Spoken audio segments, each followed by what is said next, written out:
Hello everyone good morning to all. कैसे हैं आप सभी? उम्मीद करते हैं आप सब अच्छे होंगे। तो आज हम 2 जनवरी 2025 की 2026 आ चुका है। तो 2026 के हम फ्राइडे की इम्पोर्टेंट न्यूज़ को कवर करने वाले हैं। हमारा ये daily the Hindu news analysis का सेशन रहता है और यूपीएससी के से रिलेटेड जितने भी करंट अफेयर्स के टॉपिक रहते हैं, यानी कि जितनी भी न्यूज़ होती है जिसमें polity, year, history, art and culture, economy, science and tech, environment, इसके साथ जियोग्राफी भी हमारा एक मेजर सब्जेक्ट है।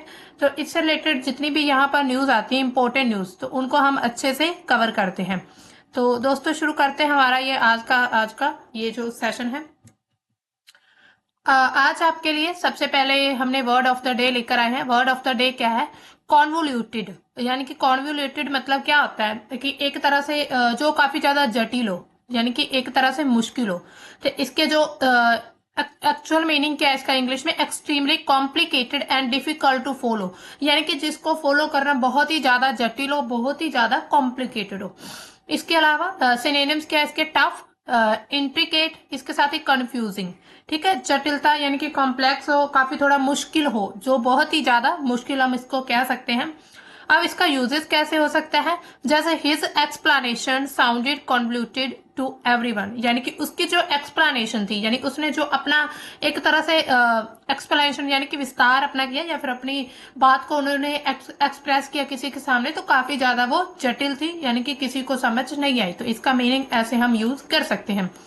अब चलते हैं हमारी आज का ये क्वेश्चन ऑफ द डे। हमने जो कल आपको दिया था question of the day, question क्या था? From which Indian did port INSV Kaundinya, यानी कि आईएनएसवी जो एक इंडियन नेवी की जो वेसल है, मतलब कि जो नौसेना की एक तरह से ये एक विमान पोत जो भी है, तो उसको यानी कि कौंडिन्या, उसको कौन से पोर्ट से लॉन्च किया गया था, जिसको बहुत ही ज्यादा प्राचीन तरीके से इसको डिजाइन किया गया, उसको सिला गया है, यानी कि इसका जो डिजाइन था वो प्राचीन था।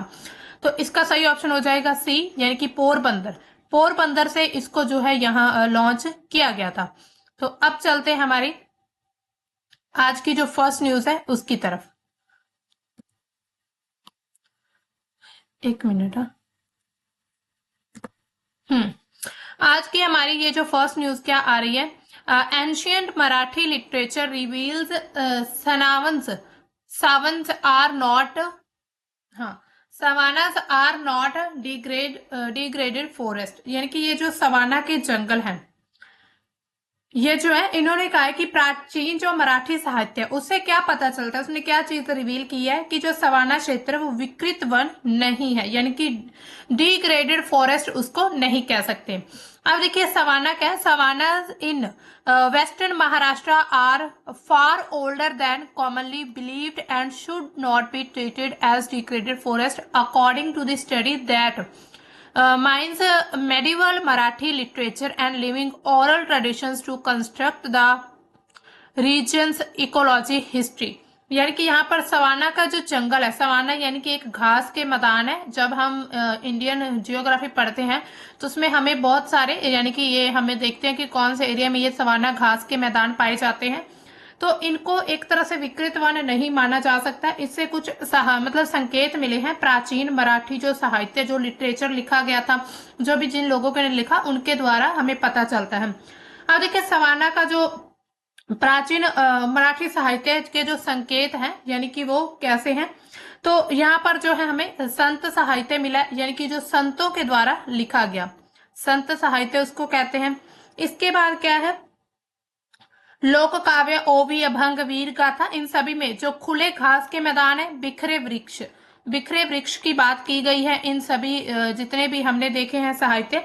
चरागाह, यानी कि जहां पर लोग अपने पशुओं को चराने वगैरह लेकर जाते थे प्राचीन काल में। इसके अलावा वन मैदान, मिश्रित भूदृश्य का वर्णन मिलता है। इन रचनाओं में सवाना जैसे भूभाग को वन के पतन के रूप में नहीं, बल्कि जीवन उपयोगी और प्राकृतिक भूदृश्य के रूप में प्रस्तुत किया गया। यानी कि एक तरफ से आप मान लीजिए ये बहुत सारे वन हैं एक जगह पर, ठीक है, इनका नाम क्या है? सवाना, सवाना वन है। अब लोगों ने इन वनों को यूज करना शुरू कर दिया, तो अब कई जगह पर यह कहा जाता है कि सवाना जो वन है उनका पतन हो चुका है, सवाना वनों का पतन। लेकिन जो लिटरेचर मराठी है लिटरेचर, उसमें क्या पता चला कि ये पतन के रूप में नहीं बल्कि एक नई लाइफ, यानी कि एक तरह से लोगों को इन जंगलों की या फिर इन जगह की जरूरत थी, ठीक है, उपयोगी, यानी कि हमें जीवन के लिए उपयोगी करने के रूप में इसको यूज किया गया है। तो इसी तरह इसका एक्सप्लेनेशन थोड़ा बदल गया, इसका जो मीनिंग। इसके अलावा पशुपाल, चरवाही, मौसम, कृषि के जितने भी उल्लेख वहां पर मिले हैं, उनसे क्या पता चलता है कि ये जो क्षेत्र था पूरा स्थायी रूप से खुला था, ना कि अभी उजड़े हुए वन थे। तो इसी तरह उन्होंने कहा ये काफी ज्यादा खुला हुआ क्षेत्र है, ऐसा नहीं कि ऐसे बहुत सारा बड़ा क्षेत्र है इसमें जो अलग अलग वन है। तो ये क्या है, ये खुला क्षेत्र इसको, यानी कि इनकी जो एक तरह से इनका जो परिभाषा थी वो बदल गई है इस एक ये जो हमने अभी देखा मराठी साहित्य उससे। इसके अलावा सवाना का पारिस्थितिकी स्वरूप कैसा है, अगर हम देखें तो सवाना क्षेत्र में कम मध्यम वर्षा होती है, आग यानी कि नेचुरल फायर साइकिल्स वहां पर देखा जाता है। इसके अलावा ग्रेजिंग मीन्स की चराई, लोगों के द्वारा अपने पशुओं को वहां पर ग्रेज कराया जाता है। इसके अलावा ये घास यहाँ पर जो है सवाना की घास काफी ज्यादा प्रमुख है। और वृक्ष जो है वो काफी विरल विरल होते हैं, विरल मीन्स की खुले खुले, एक यहाँ पर एक यहाँ एक यहाँ, ऐसे ऐसे खुले खुले जो होते हैं वृक्ष है।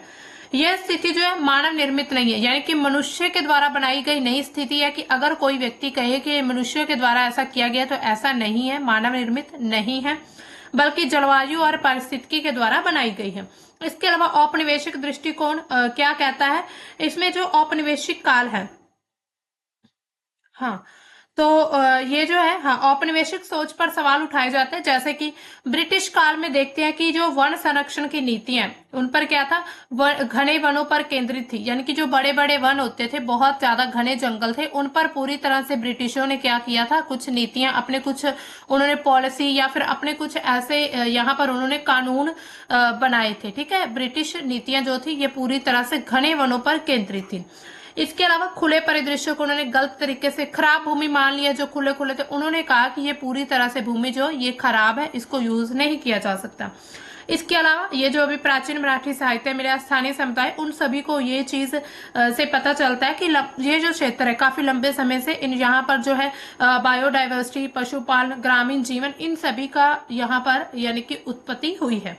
इसके अलावा सवाना क्षेत्र विकृत या फिर नष्ट वन नहीं है। तो प्रॉपरली हम जो है इस न्यूज का अगर हम कंक्लूड करें तो ये कह सकते हैं कि जो सवाना के क्षेत्र है, जिनको कुछ लोगों के द्वारा या फिर कई जो भी संस्थान है या कुछ संगठन उनके द्वारा ये कहा जाता है कि सवाना वन जो है ये पूरी तरह से नष्ट हो चुके हैं या फिर ये जो है विकृत वन है। तो ऐसा नहीं है, बल्कि ये एक तरह से प्रकृति द्वारा बनाए गए ऐसे प्लेसेस है जहां पर जो जंगल थे वो काफी ज्यादा खुले खुले थे, और वहीं पर ही जो है जो संरक्षण, यानी कि एक तरह से ये स्वतंत्र भूमि थी, ऐतिहासिक पारिस्थितिकी रूप से भी काफी ज्यादा इंपॉर्टेंट हो जाता है सवाना घास के मैदान। तो इनके बारे में थोड़ा हमें जियोग्राफिकली लोकेशन भी पता होनी चाहिए, यानी कि सवाना जो है सवाना घास के मैदान जो है कहाँ पर पाए जाते हैं। अब देखिए एक मिनट, हाँ, तो अब देखिए ये जो सवाना घास के मैदान स्पेशली यानी कि भारत सॉरी तो पूरी दुनिया हम कह सकते हैं इसके बहुत सारे हिस्सों में पाए जाते हैं।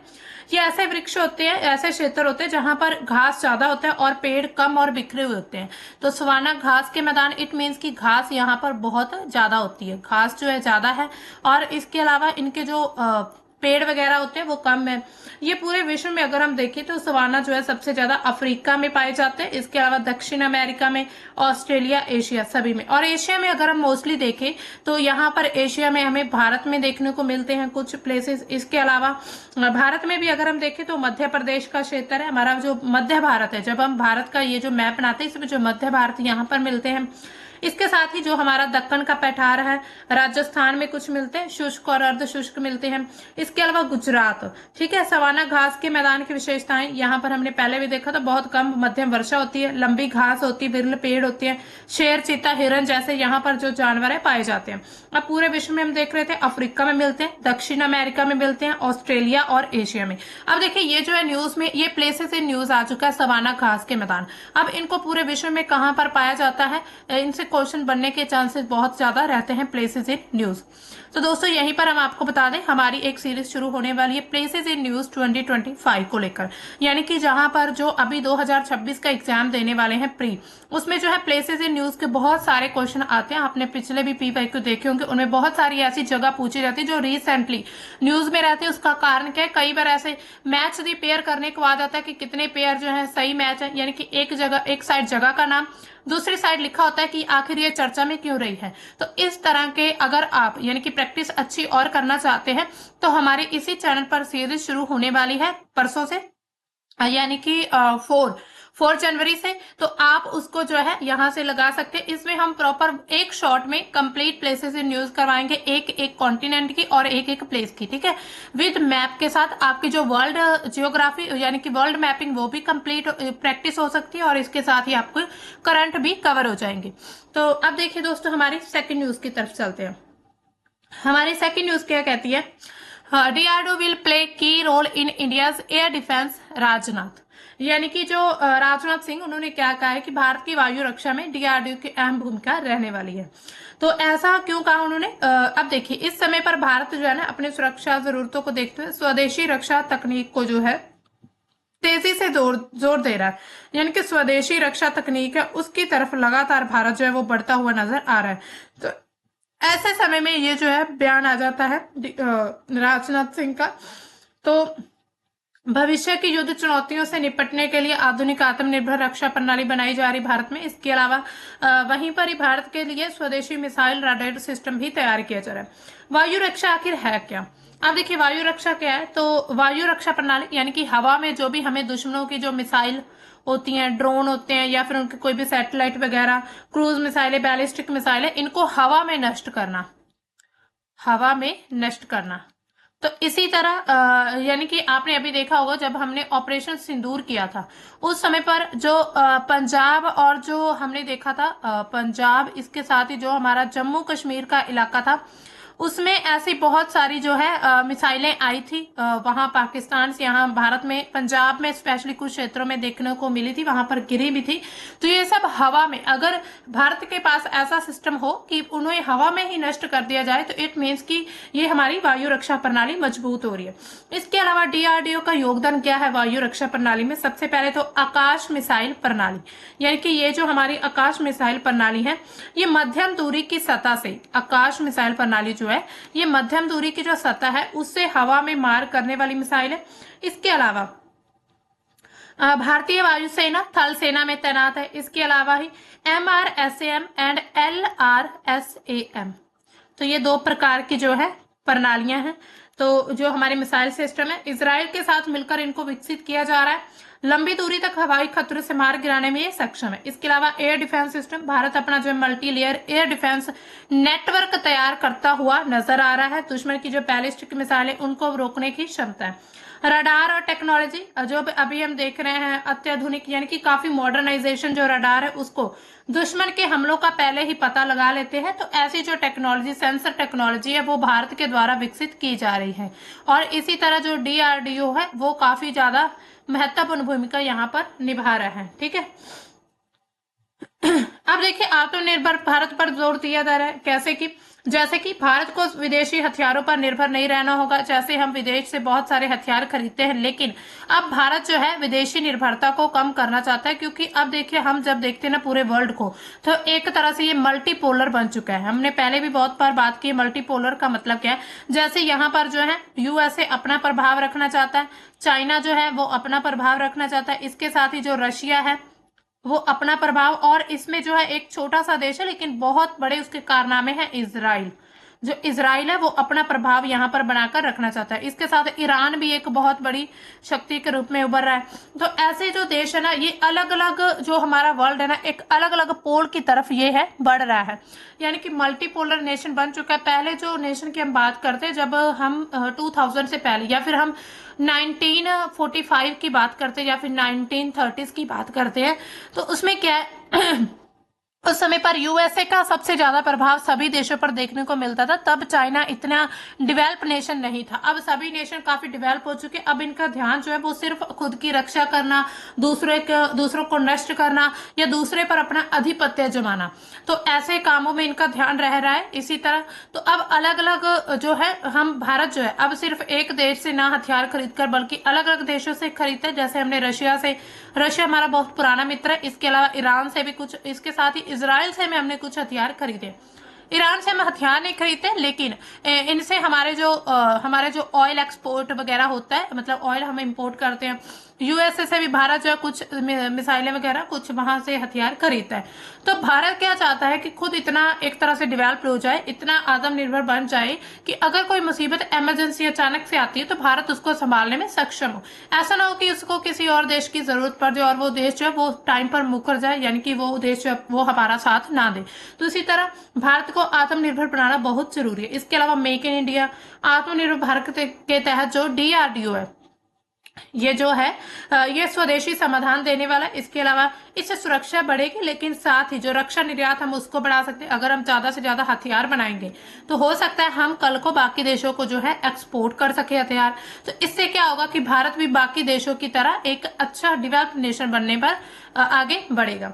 अब चलते हैं हमारा आज का एडिटोरियल। एडिटोरियल हमारा क्या कहता है, ये छात्रों की जो है mandating student presence erasing learning. एक मिनट।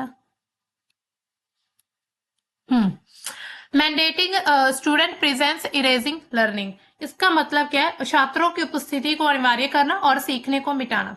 ये जो एडिटोरियल दिल्ली हाई कोर्ट के उस फैसले पर आधारित है जिसमें लॉ छात्रों की जो लॉ स्टूडेंट्स हैं उनकी उपस्थिति की कमी के कारण उन्हें परीक्षा से वंचित ना करने का निर्देश दिया गया। यानी कि एक तरह से उनकी जो उपस्थिति थी वो, यानी कि बहुत ही कम उनकी अटेंडेंस थी एक तरह से कॉलेज में, लेकिन फिर भी वो जो है वो एग्जाम दिए हैं उन्होंने, उन्हें वंचित नहीं किया गया, ताकि छात्रों के जो मानसिक स्वास्थ्य और जीवन की रक्षा हो सके। क्योंकि अगर मान लीजिए किसी की मजबूरी होती कि वो डेली कॉलेज अटेंड नहीं कर पाता, किसी की कोई ऐसी इमरजेंसी घर पे बन जाती है, तो ऐसे में क्या होता है कि अगर उनके एग्जाम आ जाए, फिर वो जो छात्र है वो स्टूडेंट अगर एग्जाम देने आता है, लेकिन वहां पर कॉलेज यूनिवर्सिटी वाले उनको ये देने से एग्जाम, मतलब ये कहकर एग्जाम देने से मना कर दे तुम्हारी अटेंडेंस पूरी नहीं है, तो इसमें क्या होता है कि उस बच्चे का जो मानसिक, एक तरह से मेंटली उसको एक तरह से टॉर्चर करने जैसा होता है। उस बच्चे का जो दिमाग है वो ऐसे सोचने लगता है कि पता नहीं, मतलब उसके मन में हमेशा अपने फ्यूचर को लेकर कहीं ना कहीं पहले बहुत सारी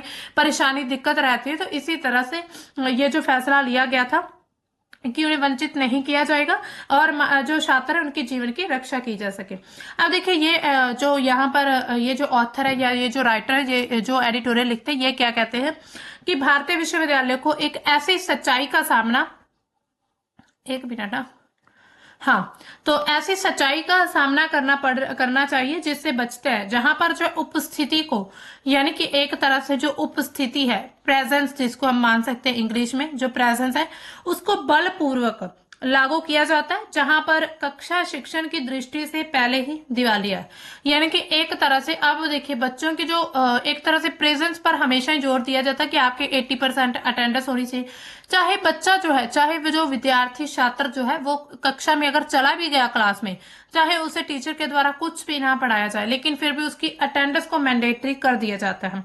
तो दिल्ली हाई कोर्ट का अभी जो फैसला आया है कि जो लॉ स्टूडेंट्स है वो कठोर उपस्थिति मानकों को पूरा किए बिना भी परीक्षा दे सकते हैं। तो उससे क्या हुआ, प्रशासकों में काफी ज्यादा चिंता, यानी कि जो एडमिनिस्ट्रेशन था, मैनेजमेंट था कॉलेज का, यूनिवर्सिटी का, उनके द्वारा चिंता पैदा हुई। और इसके अलावा अभी भी शिक्षा की पुरानी नौकरशाही वाली अवधारणा से बंधे हुए। पुरानी अवधारणा कैसे थी कि बच्चे का स्कूल आना जरूरी है, यानी कि बच्चे का जो है, अगर हम शिक्षा की पुरानी अवधारणा देखें उसमें हमेशा ही यही मैंडेटरी किया जाता है कि स्कूल या कक्षा में आकर, स्कूल इसके अलावा कॉलेज में आकर उसकी जो अटेंडेंस है वो मैंडेटरी है। ये मैंडेटरी नहीं कि बच्चे ने क्या सीखा, क्या किया, क्या पढ़ा, क्या नहीं पढ़ा, लेकिन उसका स्कूल आना जरूरी है। तो इसी तरह ये पुरानी नौकरशाही वाली अवधारणा, इसको माना गया।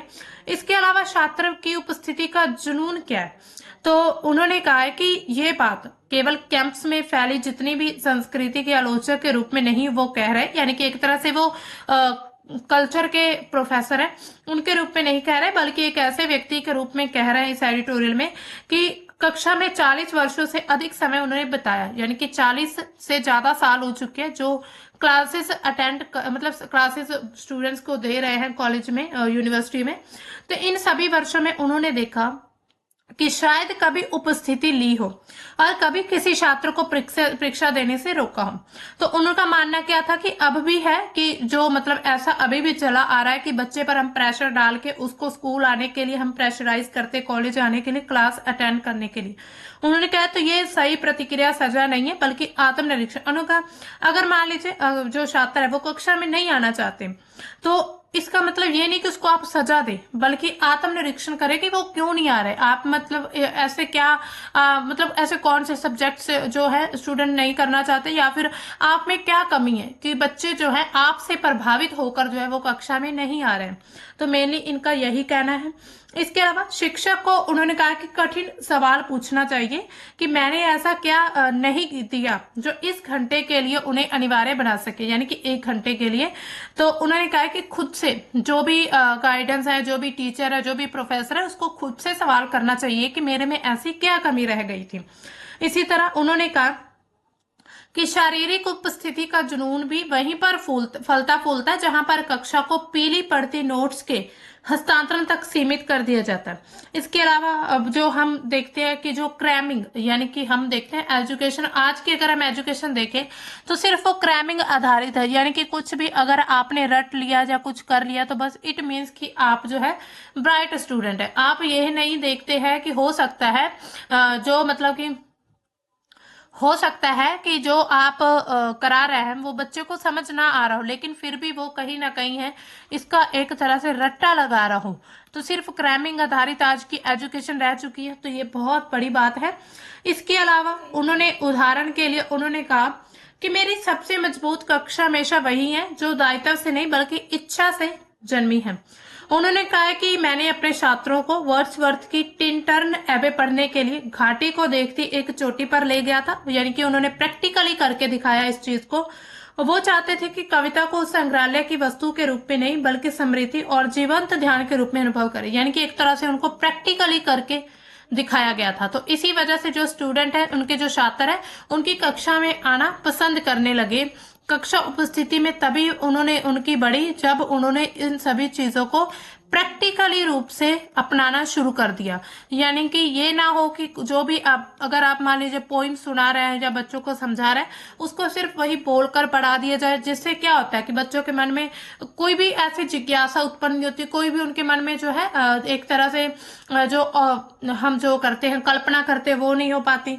तो इसी तरह उन्होंने कहा कि मतलब कि जो हम सिखाना चाहते हैं छात्रों को आज के समय पर वो हमें उन्हें प्रैक्टिकली भी करके दिखाना चाहिए। तो इसी तरह उन्होंने जो मतलब कि बहुत सारे ऐसे अपनी लाइफ में फैसले लिए। तो उन्होंने क्या कहा है कि ये जो पूरा एडिटोरियल है इससे क्या सीखना चाहिए कि जो उपस्थिति है ना, तो उपस्थिति जो है उसको एक तरह से मैंडेटरी नहीं किया जाना चाहिए। तो इनके द्वारा ये कहा गया है मैंडेटरी नहीं हो, यानी कि नो मैंडेटरी, ठीक है। तो इसी तरह बच्चों की जो एजुकेशन को ध्यान में रखते हुए इन्होंने यहाँ पर एडिटोरियल में भी बहुत सारे यहाँ पर एग्जाम्पल्स भी दिए। उन्होंने क्लासरूम का एक्सपीरियंस उनका कैसा रहा है, इसके अलावा the sorry state of the Indian university, यानी कि जो हमारी इंडियन यूनिवर्सिटी है उसके लिए एक तरह से मतलब क्या क्या उन्होंने देखा इंडियन स्टेट्स में। इसके अलावा वहां पर जो भी हाई कोर्ट के द्वारा जो भी फैसला दिया गया तो उन्होंने इस फैसले की थोड़ी प्रशंसा की है भी, हाँ कहीं जो है स्टूडेंट्स की एक तरह से उनको जो है एक तरह से स्टूडेंट्स की जो मतलब कि उनकी जो ज्ञान है, उनकी जो एजुकेशन को है प्रायोरिटी दी गई है। इसके अलावा अब चलते हैं हमारी नेक्स्ट न्यूज की तरफ। NVIDIA set to sound out TSMC on new H200 chip order on a China demand, ठीक है। तो ये क्या है, चीन में जो H200 चिप की डिमांड को लेकर नविद्या जो है TSMC को जो है संपर्क करने वाली है, यानी कि शक्तिशाली H200 AI चिप्स की चाइना में काफी ज्यादा डिमांड जो है वो बढ़ चुकी है। चीन की बड़ी टेक कंपनी है जिसमें अलीबाबा टेक कंपनी है, इसके अलावा बेट डांस, इन सभी ने 2026 के लिए 2 मिलियन से ज्यादा H200 जो चिप है उसके ऑर्डर दिए। लेकिन नविद्या के पास फिलहाल सिर्फ लगभग 7 लाख यूनिट ही स्टॉक में है। यानी कि उन्होंने कितना दिया, 2 मिलियन से ज्यादा, लेकिन इनके पास जो है सिर्फ 7 लाख ही अभी जो हम देखते हैं इनके पास जो है स्टॉक है। तो इसी तरह जो नविद्या उसने TSMC से संपर्क किया। अब क्यों किया है, तो जो H200 चिप बन रही है जो काफी ज्यादा टेक्नोलॉजी AI में बहुत बड़े लेवल पर यूज होती है। H200 चिप नविद्या के सबसे पावरफुल AI प्रोसेसर में से एक है और अब इसे चीन में अनुमति मिल चुकी है। इतनी ज्यादा डिमांड के कारण नविद्या अपने प्रमुख जो चिप निर्माता जिसमें ताइवान सेमीकंडक्टर मैन्युफैक्चरिंग कंपनी, उससे अतिरिक्त उत्पादन बढ़ाने की डिमांड कर रही है। उत्पादन का टाइमलाइन क्या रहने वाला है इसमें अगर हम देखें तो जो उत्पादन का टाइमलाइन रहेगा वो क्या होगा, तो H200 जो चिप्स का काम है ये Q2 जो है 2026 जो है हमारा अभी जो चल रहा है 2026, इसकी दूसरी तिमाही में शुरू होने की उम्मीद है। इसके अलावा इसका रेट भी काफी ज्यादा रहने वाला है, यानी कि ये H20 चिप से थोड़ा महंगा लेकिन प्रदर्शन में लगभग 6 गुना बेहतर है। यानी कि ये उससे जो H20 चिप है एक है H200, तो ये जो H20 से थोड़ा ज्यादा महंगा भी है और इसके साथ ही ये अगर हम इसकी क्वालिटी की बात करें तो इसकी 6 गुना क्वालिटी भी अच्छी है, या फिर हम इसको ज्यादा प्रोसेसिंग कह सकते हैं। ठीक है, अब देखिए इसमें चीन की जो घरेलू चिप इंडस्ट्री उसको प्रभावित करने वाला है या फिर नहीं, तो चीनी AI सेमीकंडक्टर इंडस्ट्री को और मजबूत करने पर काम कर रहा है। ये जो चीन है ये लगातार अपने AI क्षमता उसको बढ़ाने पर लगा हुआ है। इसके अलावा फिलहाल अभी स्थानीय AI प्रोसेसर जो नविद्या है उनके H200 जैसे जितनी भी चिप्स है उनका विकल्प बनाने में सक्षम नहीं। अब मान लीजिए H200 चिप की उन्हें जरूरत है लेकिन अब इतनी चिप उनके पास अवेलेबल नहीं है चाइना के पास, लेकिन अब इसकी जगह पर कोई और चिप जो है यूज किया जाए, यानी कि एक तरह से इनका जो विकल्प है अभी तक विकल्प नहीं बना पाया है चीन, चाहे कितना भी डेवलप हो चुका है, इसलिए कंपनियों ने नविद्या की तरफ रुख किया है। तो इसी तरह इसकी मांग लगातार हमें बढ़ती हुई नजर आ रही है। अब चलते हैं हमारी नेक्स्ट न्यूज की तरफ। नेक्स्ट न्यूज क्या है, तंबाकू tax rising to take effect from Feb 1, यानी कि जो तंबाकू टैक्स था वो तंबाकू टैक्स में जो संशोधन है वो 1 फरवरी से लागू होने वाला है। जो हमने अभी देखे थे हमारे जो GST रिफॉर्म किए गए थे उसको लेकर ये न्यूज आ रही है। आप यहाँ पर देख सकते हैं टैक्स रीसेट कैसा है। The central excise amendment act 2025 specifies new rates of excise duty on तंबाकू प्रोडक्ट पर नई रेट जो है लगाए जा रहे हैं। इसके अलावा अगर हम देखें bidis have been moved to the 18% GST बीडी पर लगेगा category from the now defunct 28%। इसके अलावा ऑल अदर तंबाकू products have been move to the 40% slab, यानी कि 40% जो स्लैब का टैक्स है वो सभी तंबाकू के जितने भी प्रोडक्ट है उन सभी पर तंबाकू पर लगने वाला है। तो नया टैक्स ढांचा इसमें लागू किया जा रहा है जिसमें सरकार ने सिगरेट, गुटखा, पान मसाला जितने भी तंबाकू उत्पादन पर नया टैक्स लागू करने का जो नोटिफिकेशन जारी कर दिया और वो 1 फरवरी 2026 से लागू हो जाएगा टैक्स। ठीक है, इसके अलावा सिगरेट, तंबाकू और महंगे होने वाले हैं। GST में बदलाव हमने देखा, बीड़ी पर 18% GST ही रहेगा, जो बीड़ी है उस पर 18%। इसके अलावा जो है तंबाकू पर जो है 40% रहेगा। अब देखिए इसमें सरकार का उद्देश्य आखिर क्या है, तो सरकार का क्या कहना है कि तंबाकू का जो इतना यूज लगातार बढ़ता जा रहा है उस यूज को कम करना, इसके साथ ही स्वास्थ्य खर्चों का बोझ हटाना, राजस्व में बढ़ोतरी लाने के लिए स्वास्थ्य कारणों से तंबाकू पर अधिक टैक्स देना जो है एक नीति का हिस्सा माना जा रहा है। इसका प्रभाव क्या पड़ेगा, ये जो अभी फैसला है इसकी घोषणा से ITC और जो भी गॉडफ्रे फिलिप्स जैसे जितनी भी तंबाकू कंपनियां हैं, हाँ कुछ जो तंबाकू कंपनियां हैं उन पर इफेक्ट पड़ सकता है। तो उनको उनके जो शेयर्स हैं वो नीचे गिर चुके हैं। जितने भी इन्वेस्टर्स उनको चिंता हो रही कि अगर नया टैक्स, अब जब न्यू टैक्स लगेगा तो उससे जो उनको लाभ है यानी कि प्रॉफिट जो है वो भी कम रहेगा। तो इसी तरह कंपनियां अभी बहुत ज्यादा चिंतित हैं, ये जो तंबाकू की कंपनियां। तो अब देखिए इसमें क्या होगा, तंबाकू सिगरेट के दाम बढ़ेंगे तो लोग कम यूज कर पाएंगे। इसके अलावा राजस्व और सरकार पर असर, यानी कि अब मान लीजिए अगर फिर भी इनका यूजेज बढ़ता है तो इससे क्या होगा, जो सरकार है उसको टैक्स मिलेगा, उसकी रेवेन्यू लगातार बढ़ता जाएगा। इसके अलावा स्वास्थ्य पर सकारात्मक प्रभाव, यानी कि तंबाकू अगर महंगा होगा तो लोग इसको कम खरीदेंगे। उसके बाद क्या, अगर कम खरीदेंगे तो उनकी जो स्वास्थ्य है, यानी कि उनकी जो स्वास्थ्य है, यानी कि उनकी जो सेहत है, हेल्थ है, वो अच्छी रहेगी। अगर वो कम ऐसी चीजें खाए पिएंगे तो लंबे समय में स्वास्थ्य के लिए अच्छा साबित हो सके। अगर महंगाई की वजह से लोग तंबाकू छोड़ देते हैं, छोटे विक्रेताओं पर भी असर पड़ सकता है, जिसमें एमएसएमई उन सभी से प्रभावित होंगे, क्योंकि बिक्री कम होने पर उनका जो काम है वो कारोबार कम हो सकता है। जिन्होंने एमएसएमई के जरिए तंबाकू गुटखा वगैरह बनाना शुरू किया है तो उनको नुकसान होने की भी उम्मीद है। अब चलते हैं हमारी नेक्स्ट न्यूज की तरफ। नेक्स्ट न्यूज क्या रही, export of technical textiles witness 1.2% dip in April से लेकर अक्टूबर।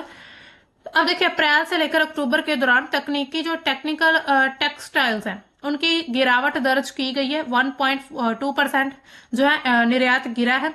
अब देखिए तकनीकी यानी कि टेक्निकल जो ये हमने देखा टेक्सटाइल्स, ये क्या होते हैं, टेक्निकल टेक्सटाइल्स क्या है, तो ये क्या है, तकनीकी वस्त्र, विशेष प्रकार के कपड़े जिनका उपयोग फैशन के बजाय कहां पर किया जाता है, उद्योग में, इसके साथ स्वास्थ्य में, कृषि, रक्षा, ऑटोमोबाइल और इंफ्रास्ट्रक्चर जैसे क्षेत्रों में होते हैं। उदाहरण के तौर पर जैसे कि मेडिकल टेक्सटाइल, जिसमें क्या पीपीई किट होती है, सर्जिकल गाउन वगैरह होते हैं, तो ये सब चीजों की बात की जा रही है। जियो टेक्सटाइल, जिसमें सड़क बांध निर्माण करने के लिए, इंडस्ट्रियल टेक्सटाइल, एग्रो टेक्सटाइल। गिरावट के प्रमुख कारण क्या है, पूरे विश्व में मांग की कमी है। विश्व मांग कमी, ठीक है। तो पूरे विश्व में मांग की कमी होने के कारण इनका जो एक्सपोर्ट है वो भी कम हुआ है। अमेरिका, यूरोप जैसे जितने भी बड़े बाजार है उसमें आर्थिक सुस्ती के कारण ऑर्डर जो है वो कम हुए। इसके साथ ही कच्चे माल, लॉजिस्टिक्स लागत बढ़ने से भारतीय उत्पाद महंगे भी हो चुके हैं। इसके अलावा सस्ते उत्पादों के कारण भारत की निर्यात प्रतिस्पर्धा प्रभावित हुई, यानी कि जो चाइना है वो हम सभी को पता है कि अपने सस्ते उत्पाद बेचता है, जिसके कारण जो है जो भारत का निर्यात कम हुआ है। कोविड के बाद मांग में बदलाव देखा गया है। लार्जेस्ट मार्केट अगर हम देखें तो यूएस जो है वो सबसे बड़ी मार्केट है इंडियन टेक्निकल टेक्सटाइल गुड्स के लिए, जो कि 25.9% शेयर है इंडिया के एक्सपोर्ट का।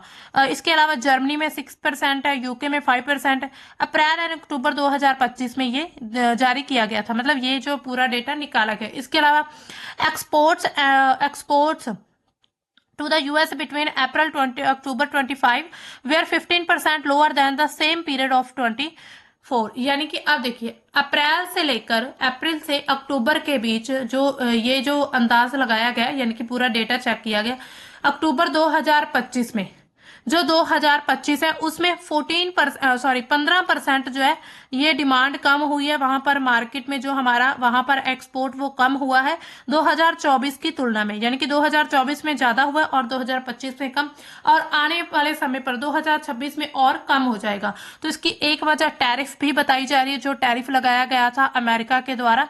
इसके अलावा goods product produced for customers in one country cannot be easily diverted to another country, said an official at the council। यानी कि उन्होंने क्या कहा है कि जो गुड्स की जो प्रोडक्शन होगी, जो प्रोड्यूस किया जाएगा, वो कस्टमर के लिए इतना ज्यादा इजिली डाइवर्ट करना नहीं रहेगा। तो इसी तरह यानी कि टैरिफ अगर कम होते हैं या फिर आने वाले समय पर, आने वाले जो भी हमारा जो अभी ईयर चल रहा है उसमें अगर टैरिफ नहीं लगते भारत पर, तो हो सकता है कि ये जो हमारा इसका एक्सपोर्ट है टेक्निकल टेक्सटाइल की हम बात कर रहे हैं, तो उसका जो एक्सपोर्ट है हो सकता है वो आने वाले समय पर फिर बढ़ जाए, ठीक है। इसके अलावा सरकार की जो पीएलआई योजना, प्रोडक्शन लिंक्ड इंसेंटिव, उसके तहत जो तकनीकी ये जो क्षेत्र है इसको बढ़ावा दिया जा रहा है। इसके अलावा नए अंतर्राष्ट्रीय बाजारों की तलाश हो रही, मेड इन इंडिया उत्पादों को बढ़ावा दिया जा रहा है, ठीक है, देने के प्रयास किए जा रहे हैं। अब इसका असर क्या पड़ने वाला है, भारत अभी भी इस क्षेत्र में जो पूरे विश्व के लीडर बनने की क्षमता रखता है अगर उस पर कुछ ऐसे टैरिफ वगैरह ना लगा दिए। इसके अलावा अगर उसका जो प्रोडक्शन है वो बढ़ जाए, भारत का अगर प्रोडक्शन भी बढ़ता है तो भारत जो है बड़े लेवल पर जो है इसको एक्सपोर्ट कर पाएगा। ठीक है, उससे क्या होगा, अगर मान लीजिए भारत थोड़ा इसको अपने दाम सस्ते भी रखता है तो भी भारत को कोई भी इसमें लॉस नहीं होगा। तो इसी तरह ये अभी तो फिलहाल भारत के लिए एक नया चिंता का विषय बना हुआ है। अब ये हमारी आज की न्यूज कंप्लीट होती है। आपके लिए आज का क्वेश्चन क्या है? Question of the day, the Aditya L1 mission is related to which of the following? किससे रिलेटेड है? Moon, Mars, Venus, sun. तो इसका आंसर आपको पता ही होगा, बहुत ही आसान क्वेश्चन है, आपने देखा ही होगा या फिर आप देखते रहते होंगे जो ऐसे जो मिशन आते रहते हैं हमारे इसरो के द्वारा। तो दोस्तों आज का हमारा सेशन यहीं पर कंप्लीट होता है। तो मिलते हैं हम अपने कल के द हिंदू के सेशन में, तब तक के लिए बाय, थैंक्स फॉर वॉचिंग।